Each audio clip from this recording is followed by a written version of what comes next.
Oke, PMK ya. PMK ini penyakit mulut dan kuku atau nama lainnya atau bahasa Inggrisnya FMD, Foot and Mouth Disease ya. Jadi ini sebuah penyakit atau suatu penyakit pada hewan ternak yang diserang terutama yang berkukunya genap. Nah, penyebabnya adalah virus. Nama virusnya adalah Septicemia aptais epizootica ya. Jadi dari golongan Picornaviridae.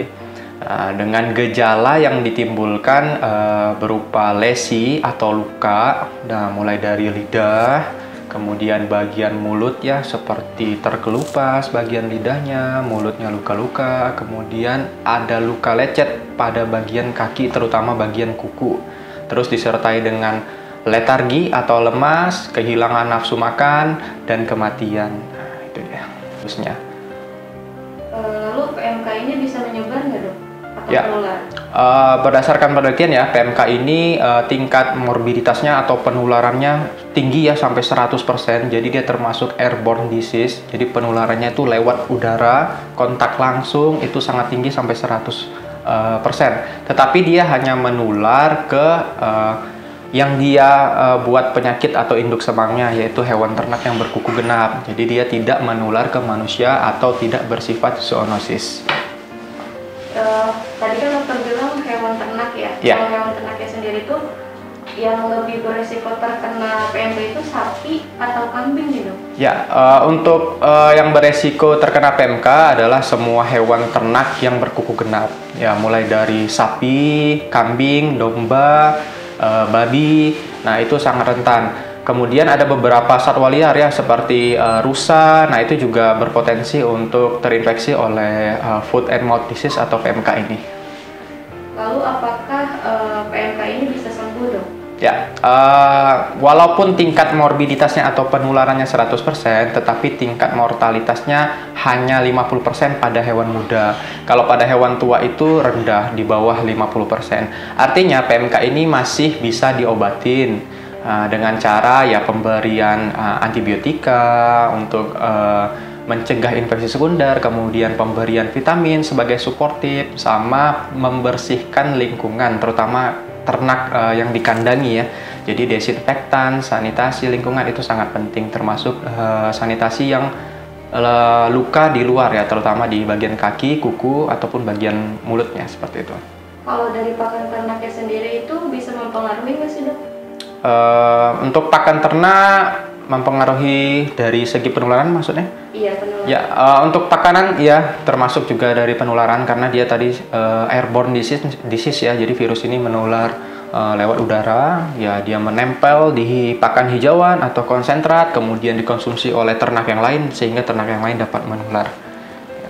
Dari air juga, air minumnya juga dapat menjadi salah satu pemicu si hewan tertular foot and mouth disease atau PMK ini. Lalu bisa dijelaskan secara detail tentang gejala yang muncul pada sapi yang terjangkit PMK dok? Ya baik, gejala awal ya demam. Jadi kalau kita ukur suhunya per rektal atau dari bagian anusnya ya suhunya naik tinggi. Kemudian demam ini akan disertai dengan penurunan nafsu makan. Jadi terlihat sapi akan lemas. Kemudian hipersalivasi, hipersalivasi itu berbusa atau berbuih ya, jadi mengeluarkan air liur berlebih.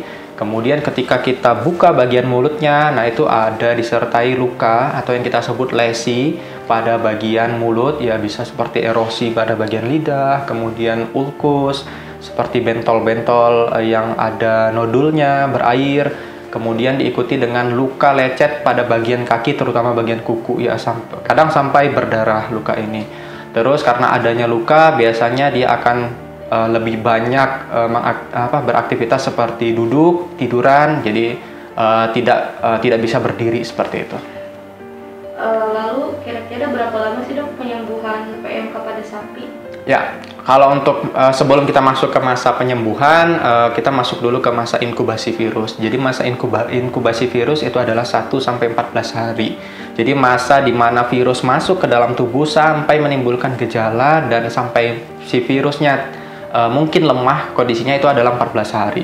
Jadi selama 1-14 hari, jika memang pengobatan yang kita berikan tepat, direspon oleh ternaknya dengan baik, sistem imun tubuhnya meningkat, kita minimalisirkan gejala-gejala yang muncul seperti yang sebelumnya kita sebutkan tadi. Nah, kemungkinan sembuhnya ya di atas 2 minggu seperti itu. Lalu bagaimana nih dok cara penanganan yang harus dilakukan pada sapi yang sudah terinfeksi PMK? Baik, yang pertama pada sapi yang sudah terinfeksi PMK, apabila dia kawanan ternak, yang pertama harus diisolasikan atau dikarantina. Artinya dia dipindah, dimasukkan ke kandang khusus agar penularannya tidak menyebar atau tidak menular ke ternak yang lain. Itu yang pertama. Yang kedua, kita lakukan sanitasi lingkungan ya. Jadi banyak zat biologis ataupun zat kimia yang bisa dipakai untuk desinfektan.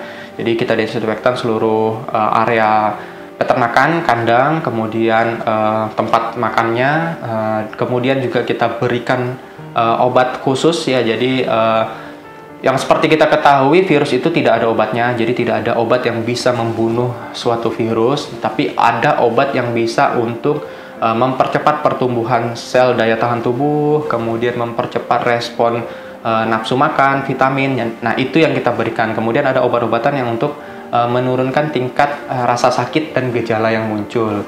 Jadi misal seperti dia ada luka di bagian lidahnya, nah itu kita bantu berikan antiseptik ya, yang oral antiseptik itu ada. Itu kita berikan, kita minumkan bisa, atau kita kumurkan ke bagian ternaknya. Kemudian kalau untuk luka kita ada spray antibiotik untuk topikal yang sebelumnya kita desinfektan dulu atau sanitasi dulu, kemudian kita suntik antibiotik. Nah, antibiotik di sini fungsinya untuk mencegah infeksi sekunder karena tadi ada luka ya. Jadi kalau ada luka itu ada portal masuknya bakteri. Jadi untuk mencegah itu kita berikan antibiotik. Kemudian ya pemberian vitamin berkala untuk menambah nafsu makannya, paling yang kita lakukan itu sih, seperti itu. Lalu kalau untuk mencegahnya sendiri gimana ya dok? Baik, nah sekarang udah lagi banyak pencegahan. Jadi setelah PMK ini merebak di Indonesia, pemerintah langsung gerak cepat ya, terutama dari Direktorat Jenderal Peternakan memberikan vaksinasi ya kepada dinas-dinas pemerintah kota dan kabupaten. Jadi sekarang kita sampai sekarang juga masih giat melakukan vaksinasi PMK. Jadi kita datang ke tempat warga, ke peternakan, mulai dari peternakan tradisional sampai peternakan yang mungkin skalanya lebih besar. Jadi ya satu pencegahannya selain kita vaksinasi, kita berikan imun tubuh kepada si ternak, kita juga melakukan desinfektan area kandang, kemudian sanitasi mungkin sapi-sapi yang akan masuk seperti itu dari luar daerah.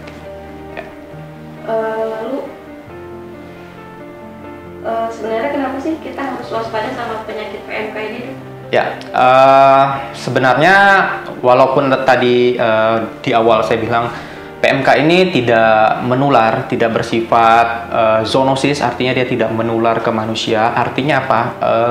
Daging ternak ataupun bahan ternak yang dihasilkan itu masih bisa kita konsumsi dengan baik, dengan cara ya kita olah sedemikian rupa yang memenuhi standar untuk konsumsi. Jadi mulai dari derajat pemasakannya, cara membersihkannya. Nah, cuman yang dikhawatirkan khususnya bagi peternak adalah tingkat mortalitasnya tadi atau kematiannya tadi hingga 50%. Artinya apa?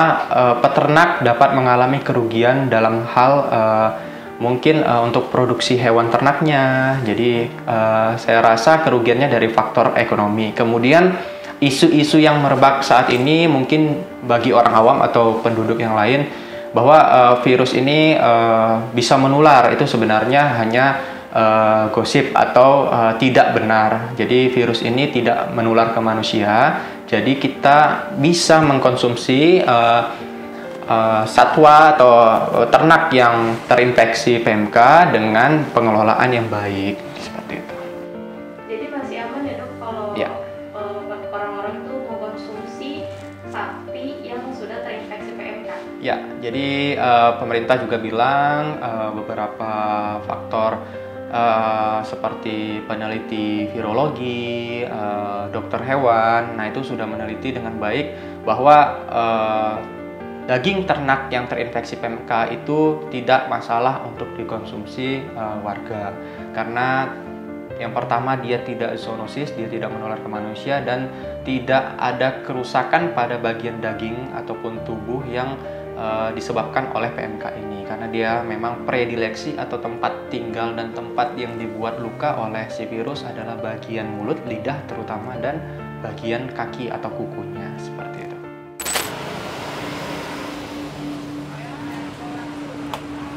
Dan pemirsa, demikianlah reportase khusus kali ini. Kita harapkan semoga wabah penyakit mulut dan kuku di Indonesia bisa segera cepat teratasi. Saya Muhammad Andriansa mewakili kerabat kerja yang bertugas. Terima kasih atas kebersamaan Anda dan sampai jumpa di episode selanjutnya.